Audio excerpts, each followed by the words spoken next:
سلامونه او نیکی هیلې دوستانو، زه جاوید صافی یو ځل بیا ستاسې په چوپړ کې یم. د نن موضوع د جرمني تابعیت اخیستل دي. څنګه کولی شو چې د جرمني تابعیت واخلو او چیرته مراجعه وکړو؟ نو د جرمني تابعیت هغه چې دي ځانګړتیاوې، اول باید موږ او تاسې دلته تقریبا د 6 نه واخله تر 8 کلو پورې دلته اوسو. قانونا خو دی داسې په قانون کې لیکلي دي هغه کومې مادې چې دي په 6 کلو کې هم اخیستلی سو. د هغه که چیرته موږ دلته کور ولرو، د دولت نه پیسې وانخلو او هغه 3 کلن اسناد مو چې اخیستي هغه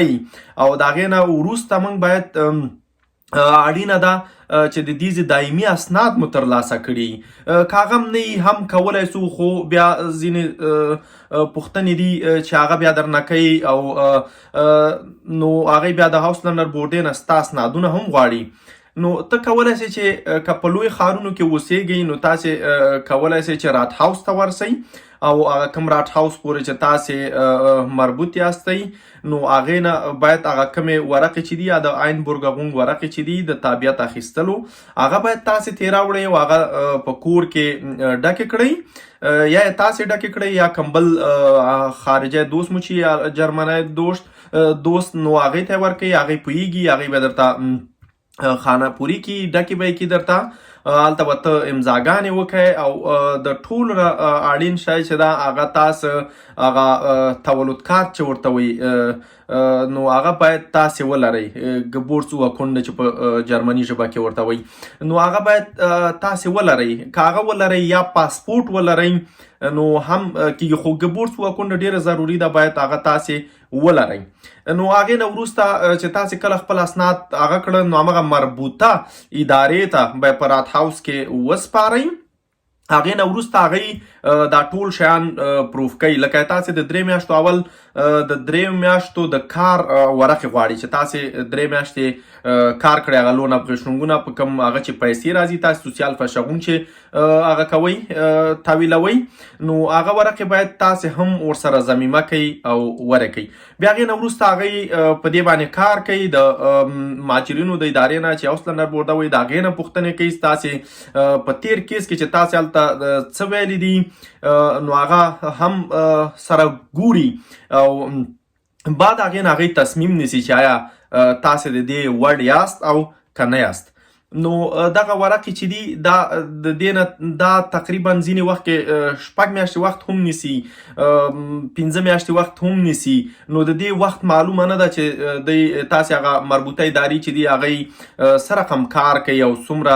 په تیزۍ سره کار کوي. نو اوس خو د کرونا وخت هم دا لږ ذره وخت هم نیسي او د ټولو نه هغه چې دا زیات وخت چې نیسي هغه د دایمي اسناد دي. په دې وخت کې چې دایمي اسناد ډیر وخت اخلي نو دا ډیره مهمه ده چې موږ او تاسې اول دایمي اسناد ولرو، بل دلته کار ولرو، د کور هغه مو دا کور مخپلي لکه شخصي نه په کرایه مو نیولی او دولت کرایه ورنه کي، تاسې خپله کار کوئ. نو دا شیان ډیر ضروری دي. د دې پوښتنه هم درنه کوي چې تاسې څومره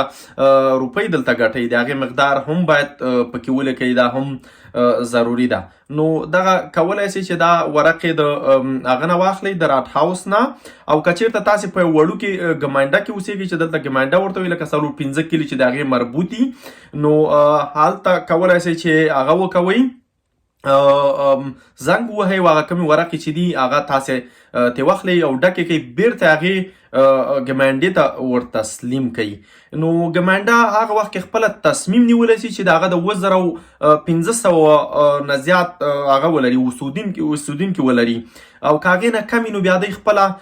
هغه نسي نیولی، دا تصمیم نسي نیولی، دی بیا هغه ته ورکوي کرایس ته، لکه لانډ کرایس ته، هغه ولسوالۍ ته، غټې ولسوالۍ ته، کم ولسوالۍ چې ده نو هغوی بیا په دې هغه کې تصمیم نیسي. نو ضروري شیان دا دي چې تاسې دلته باید جنګ نه کړی او دلته مو 6 کاله پوره سوي، بې آینس مو کړی او کار ولرئ، دایمي کار ولرئ، د هغه ولرئ دا لیبن ان ډوچلند هغه باید ولرئ، هغه 300 سوالونه 310 سوالونه دي نو هغه هم باید کړي وي چې هغه هم ډېره ضروري ده، هغه درنه غواړي. نو دا شیان به ټول مربوطه ادارو ته تسلیم کړي نو بیا به انتظار کوئ هغوی تا ته وایي چې دومره وخت وروسته تاسې پوښتنه وکړئ یا موږ تاسو ته خپله ایمیل کوو یا درته پوسټ رالیږو چې د دې د هاو نه معلومات وسی. نو دغه لنډ معلومات هیله کوم چې زما چینل هم در سره سبسکرایب کړئ او له نورو ملګرو سره هم شریک کړئ. که چیرته نورې پوښتنې لرئ په دې باره کې نو کولی شئ چې لاندې په کومنټونو کې راڅخه وکړئ او زه به هڅه وکړم چې تاسو ته کره معلومات را پیدا کړم او له تاسو سره شریک کړم. تر بیا مو په لوی الله سپارم. د الله په امان.